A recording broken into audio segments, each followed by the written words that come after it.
What are you doing? I thought it was obvious. The only obvious thing is that that's not polite at all. Oh, sorry, I didn't share. Here you go. No, that's not what I was talking about. I mean, it's not polite to eat in front of our friends. Since I'm already eating, just go ahead and do the same. There's nothing wrong with showing our friends the sound of this delicious crust, since today we're talking about Focaccia! It's so good. Ciao, people! As my polite sister just showed you, focaccia is one of the most irresistible Italian recipes ever. The unleavened version of focaccia was invented before the Roman Empire, Etruscans, or even the ancient Greeks. It's really impossible to know who invented focaccia.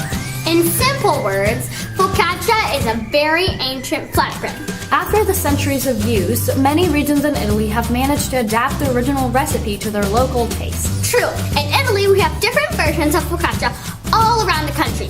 Liguria in northern Italy is considered the region of master focaccia making. The most popular version is Focaccia Genovese, named after Genoa. Genova is the hometown of Christopher Columbus, pesto, and focaccia. Smart people over there. Well, smart people don't interrupt. Did you know that the classic focaccia genovese is called fugassa in the local dialect? Yes, and it's made with a combination of soft and hard wheat flour mixed with yeast, oil, water, and salt. It's also left to rise for at least 6 to 8 hours. Wait, hours? That takes like forever. Well, actually even more than that, since it's stretched out onto a baking tray, left to rise for another 30 minutes, and then greased with an emulsion of water, extra virgin olive oil, and salt after creating little indents in the dough to collect all the oil. Man, that's a lot of time. So basically you do this in the dough to create little pools of oil that will give the focaccia all its magic flavor during the baking, which take around 15 minutes in the oven at 460 degrees Fahrenheit. There are also versions of focaccia with rosemary or onions. In the seaside town of Recco, they make the most delicious version of focaccia ever, Focaccia di Recco. Oh my gosh, I remember it. The cheese focaccia that our Aunt Daniela used to bake during the holidays.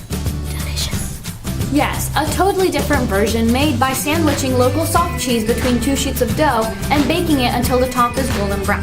The result is a delicious crust with melted cheese inside. I also love the version with cherry tomatoes and oregano on the top. That's the Focaccia Barese from southern Italy, but now very popular all over the country. Either plain or with the other ingredients, soft or crusty. With a warm soup in the winter or with prosciutto in the summer, Focaccia will make you smile. I love it with Nutella as a snack. What?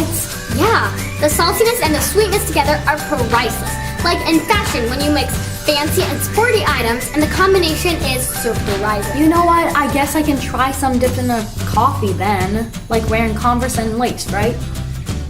God, after this I'm not your sister anymore.